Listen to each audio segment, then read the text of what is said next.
Allegiance to the flag of the United States of America, and to the republic for which it stands, one nation under God, indivisible, with liberty and justice for all. As a way of respecting, honoring, and creating awareness of our past, we begin the village for being spiking out this that new policy on the ancestral land of the mountains of this and not the peoples. Please check out our agenda in minutes and help us keep adding to this list of ways to support these communities. Sorry. I think my votes. I can't hear it.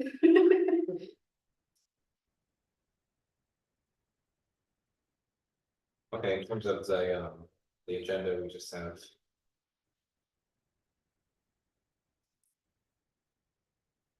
Anything that we need to include, or has this already been? Yeah, so that's gonna be added to this agenda, information about the fire truck purchase. And there was one other thing. Oh, right, the hard copy of the letter about groundwater disruptions. I move that we approve the agenda, the business agenda as amended. Second. All in favor? Aye. Any announcements from village board members or our county legislator? Well, Lynn's in budget review session. Okay, I have a quick announcement, so 1 week from tomorrow, so next Thursday at 6:30 p.m. on campus, but the room is to be determined, so I'm not sure it's out far and wide, all the ways we know how, but. We're having a know your rights training with the campus, for the many club on campus, and I forget the other organizations that are like teaming up with us, to go specifically over like updates with good cause eviction and any other landlord tenant know your rights basics, so, sorry, we can get the room in time, but next Thursday, 6:30 p.m. on campus, and then I'll share on social media and maybe on our website and stuff, if we get a flyer together. And that's it for me. okay, anything else from the village board? No, do we have anyone here for public comment? Why don't you join us? Yeah, where do you want me? Just so you can sit right there and just take the record. Hi guys, so my name is Kyle Redberg, I'm a journalist at Two New Falls, and I've lived in the town my whole life. So last meeting you guys talked about like school zones in front of like the middle school. So I just had a couple like follow-up questions, is it okay if I just ask those? So at last meeting, you talked about obviously like the camera bill that Sarhan's pushed for. But I was reading on like the Senate Gov website, and it's essentially it's like the language is explicitly limited to the city of Kingston. So if like somehow Ulster County did approve for those school zones to be like around like middle school, would that law even apply, or would we have to like say? So, well, with that one, the way that would work, because it's that law is already like printed the way it is, you know, like it would not automatically apply to other municipalities, as is. I don't really know, you'd have to like definitely reach out to our assembly member and senator, see like if they've thought about like next steps, you know, for that scenario. Okay, Yeah. so the way the laws are written is that we're preempted out of it, so they only include the whatever state laws exist. Okay, and then I know you said that you were sending a note to the DOT. Did they send anything back to you or not? Yes, they sent back a note, said that they were working on Okay, cool. Thank you guys. Yeah, thanks for following up. it. Thank you. Any other public comments? We don't have a public hearing scheduled, so we're gonna skip right over that and move that we approve the consent agenda. Second. All in favor? Aye. And then Chief Corey Worthman's here, you wanna chat with us about our plan. Where fire department is proposing to repurchase a new truck to replace the truck that we recently auctioned off. I'd say it's weird being back in this room, haven't been in here in a while, but it's great. Nice to see everybody.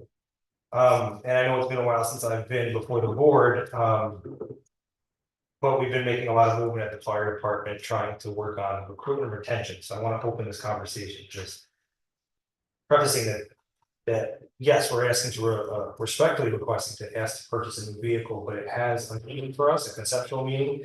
Volunteers are down in New York State, country. We're doing pretty good. We could always use more volunteers. Plug to the camera.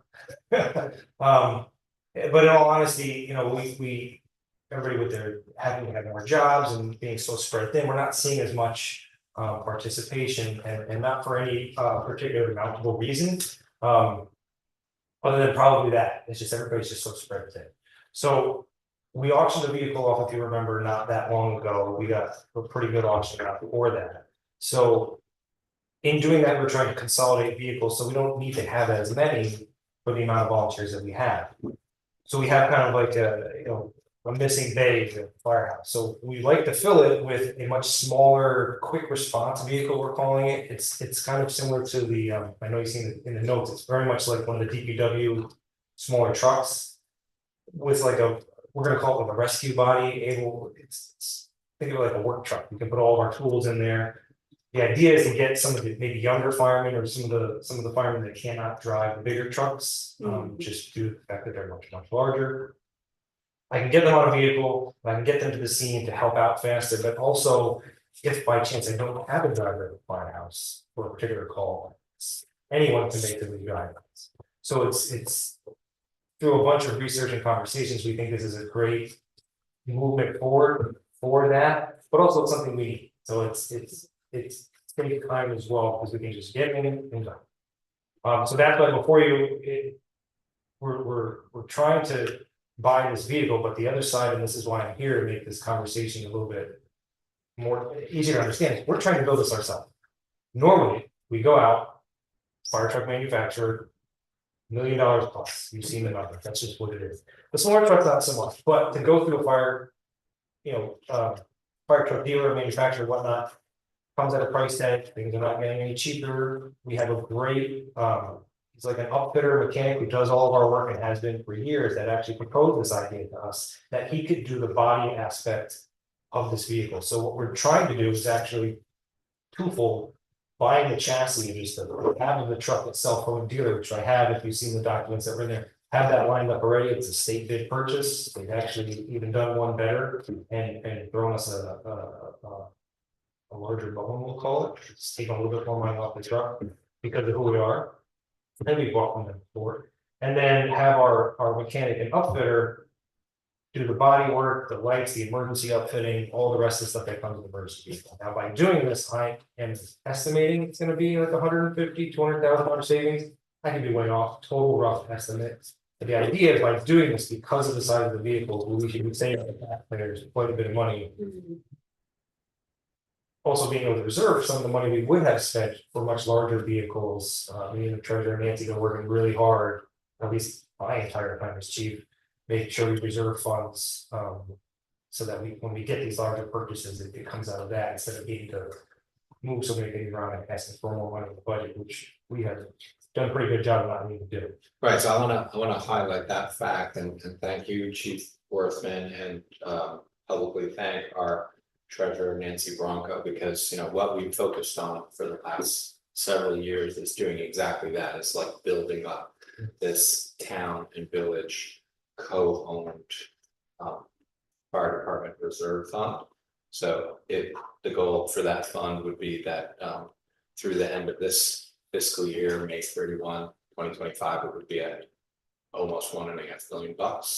So that makes purchasing something like this, taking it out with that $1.5 million number, fairly feasible. So again, the key factors with what's really driven that is kind of Nancy being, such an effective treasurer and very good at, making sure that we chase down every nickel, and that you have been super prudent in terms of how you spend money on behalf of taxpayers as the chief of the fire department with your team. I remember when I was a brand new mayor, I learned very quickly, every decision that we make when it's new equipment, you guys are researching all of options that exist. It's not just like you're buying the cool new thing, like you're trying to buy the cool effective thing that is most reasonably priced, and that was impressed on me from my first days as mayor. But the other thing that's really made a lot of this possible is in thanks to our current county executive, who was our state senator, who helped us secure SUNY impact aid, and now our current state senator, who's made SUNY impact aid a priority for New Paltz. And we've been able to secure, I believe, about $1 million over the last several years, and we don't get it every time either. We definitely do not get it if we don't have a senator up in Albany working hard on our behalf. So again, Much thank appreciated. you, Senator Hinchy. So this is pretty cool in that because of the senator's efforts, we're going to be able to buy this fire truck that you're proposing. This would be the second large piece of equipment owned by New Paltz taxpayers, thanks to Senator Hinchy's office, because the senator was also able to secure $300,000 that we use to buy a clean diesel to California standards plow truck that actually performs a bunch of different functions that our DPW just took delivery on not very long ago. So it's kind of cool that you can actually point to large things that we have purchased on behalf of our taxpayers because of our senators. So can't emphasize how that stuff works enough. So I just want to connect some of those dots. Very, very important, that specifically. I think that's been the biggest drive of us being able to financially keep track of this money and hold on to it so that we can make these purchases. But without that, and I've said this every time we've talked about this, is we go out and start making phone calls and sending. I've written so many letters, and everyone in that field has been so responsive. So even on the SUNY campus side, the senators, as the fire chief, on behalf of all the people in the fire department, I just, we thank them, honestly. It's we wouldn't be able to do a lot of the stuff that I'm asking for now without it, seriously. Yeah. Okay, so the project that you're talking about to buy this vehicle and then to upfit it, you're estimating will cost between $160,000 and $170,000. So that would come out of this co-owned but village managed fire department reserve fund, which would stand at approaching $1.5 million by the end of this fiscal year. So I'm going to move that we go ahead and green light, go ahead and pursuing this purchase. Second. Any further discussion? No, just thank you for framing this also in the context of like recruitment and retention, that's really helpful, I think. Probably the selfish plug. Welcome. Yeah, no problem. It clicked for me, because I'm like, oh wow, it's something that isn't a scary thing to drive. Yeah. Okay. All in favor? Aye. And we do have another fire department related item on this agenda, so you might as well stay here, because I also want your opinion on this too. So we have the RBC service agreement and investment powers. This is related to the fire service awards. We need approval from the mayor and deputy mayor. These are for the certification of investment powers and the advisory master service agreement. We actually had a Zoom call with the manager of the investment portfolio, where the funds are invested on behalf of our fire department members. This is the LOSAP program, and it's interesting to hear their perspective on how those monies are invested across different securities and asset classes. And I think also what's important is it's a well-run portfolio, and also the fees are very appropriate, very fair. And one thing that I've been talking to our colleagues up at the New York Conference of Mayors about is, again, asking Albany if they would consider increasing that maximum amount that we could contribute. So we really led the effort here in New Paltz to move that amount where it stood for many, many years for a qualifying volunteer member. The max had been $700 a year, and it was actually Jen Metzger when she was our senator who carried that legislation that we were pushing for several years to increase that amount. We were originally asking for it to be increased to $2,100. We got it up to $1,200. So I've been talking to the folks at NICOM, like, should we, it's at this point, that's been a few years now, should we ask to increase that amount? I think a lot of this fire department member retention stuff is super interesting. I was talking with Everett, who, tell me Everett's full name and his title of the county. Everett Erickson? Yes. He's the director of the Department of Emergency Services. Right, So not service. Right, so I've been doing the training for elected officials like that you encouraged me to do, approaching like 10 years ago, and I, got back, with all the turnout here in a burning. It's three in a box. Yeah, they're in a box instead of sitting in a fire. You gotta read that about the thing and see how scary. A fire could be. But everyone was talking about like the interesting dynamics in terms of like when firefighters are younger and they have more time, and then they become busy with careers and families, and they have less time, and then they start having more time again. So like, how do you smooth out some of those things? Because like, is there an opportunity to address, it makes sense that a firefighter when they're younger is more available, and then less available, and then more available. Like, is there a way that we could smooth some of that out and then, keep some of those individuals engaged? So I like the idea of figuring that out. I feel like the LoTap program is one thing that may or may not resonate enough with volunteers, but it's like, as you and I have discussed over the years, there's no one thing that gets firefighters. There's lots of things that resonate with them that will make them want to stay involved, but just wanted to get your feedback on how important you think it would be to press Albany and encourage our representatives to carry legislation to increase that amount, that maximum amount again. So quickly, what's interesting about that is I think that is the least understood benefit that we give. And it's not widely known that we do it to the public. It's something we use in recruitment, not so much retention, because once you're in, you have it. There is a vested period and whatnot, so there's an explanation there. But in recruitment, and we've had these, I'm gonna be very frank, we've had these conversations where I've been very much on like, I don't want to just like roll out the red carpet and I don't want people joining for the benefits, but I also do. We want people who are going to join because this is what they want to do. Because you want to preserve the volunteer culture, because once you lose that, then you're just there for the wrong reasons. Yeah. So I think somebody had said, we're a bunch of adrenaline junkies. That is not at all. No, that's true. That is true. It's just a bunch of adrenaline junkies. We don't enjoy it. That's not how that. I want that. And just because that's true, that doesn't mean that we should take firefighters for take them for granted either. Yes.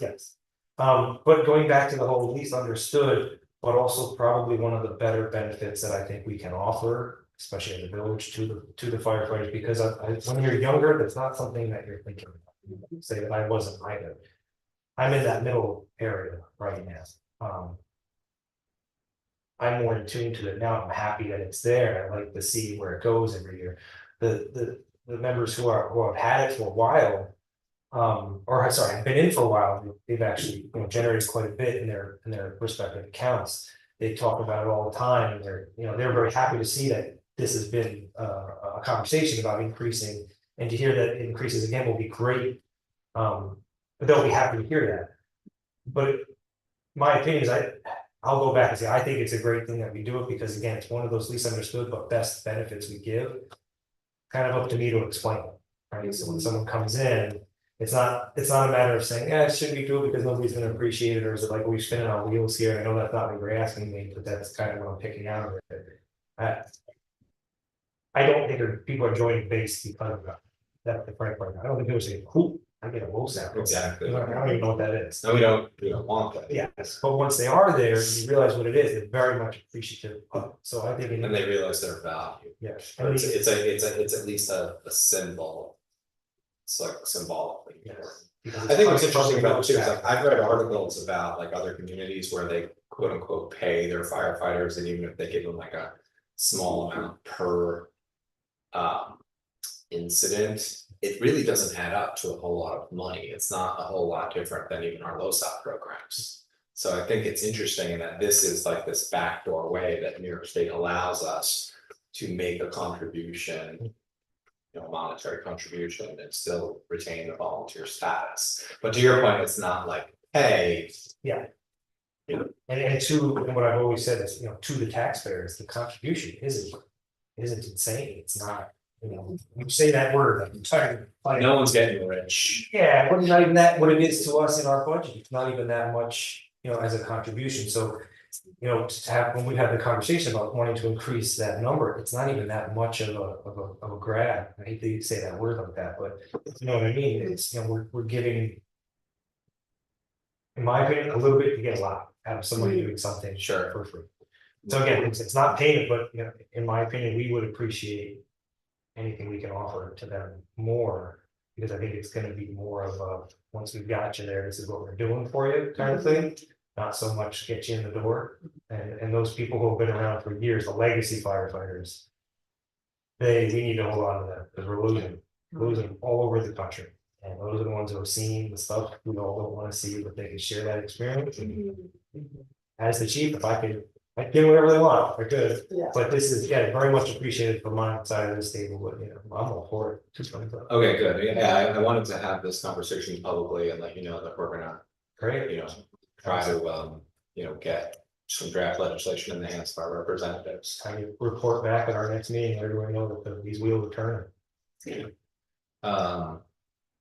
And let's talk maybe tomorrow, I have some questions for you about like call volume in the county, I have some thoughts on that.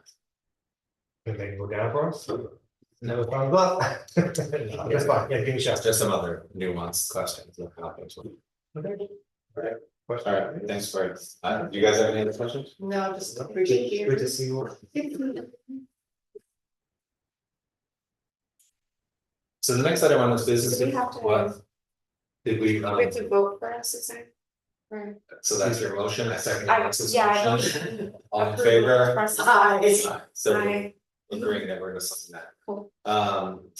So the next item is a hard copy of a letter about groundwater disruptions that businesses can have available for their customers. So, on social media some time ago, one of the hotels in our community was asking for a formal response from us as the operator of the municipal water system that they can show to their customers, because they feel like it's like one thing to explain, like, periodically there may be groundwater for all the reasons that we've described in the past, like it could be construction related, it could be like the conveyance system, direction of water flow had to change, and we're actively trying to address that, spending millions of dollars and also creating huge traffic jams on North Chestnut Street as we speak. But that's all related to our goal to address improvements to help with our 100-year-old conveyance system. So what I did was like one of my letters to the newspaper, I printed it and addressed it on cardstock and gave it to one of the hotels uptown so that their manager would have it available to show customers. Because they said, what's challenging about it is, you can have someone from out of town who's like totally unfamiliar with this, and they see, a tinge to water, and then they fear the absolute worst and think that it's like a sewer related, and I'm not suggesting anyone drink brown water or not be alarmed by it, because we are alarmed by it and trying to fix it, but for all intents and purposes, it's cosmetic and it's not harmful, like we've had it tested, including by the chemistry department, it's any new calls. And it's actually very common. For communities like ours where the infrastructure is older, so I just wanted to discuss this publicly, and we can print letters like this for other businesses that think it would be useful to have. And if it's ever a conversation where a customer is feeling frustrated, and at least they can have like an official document that says that there's it's not anything that we're proud of, but it's certainly not anything that is gonna be harmful. So it's just kind of a heads up. I move bills and claims, Okay. all in favor? Aye. And Bill's not here, so we don't have a planning board liaison update, and we don't have a ZBA update because the schedule's got changed a little bit. Mike's back after being on vacation, so today was his first day back in the office, so we'll have an update at our next meeting. And our schedule for the village board is a little bit off. We're not a regular second and fourth Wednesdays because we're responding to the fact that there's Thanksgiving in November. Any other things for our village board? Okay, I'm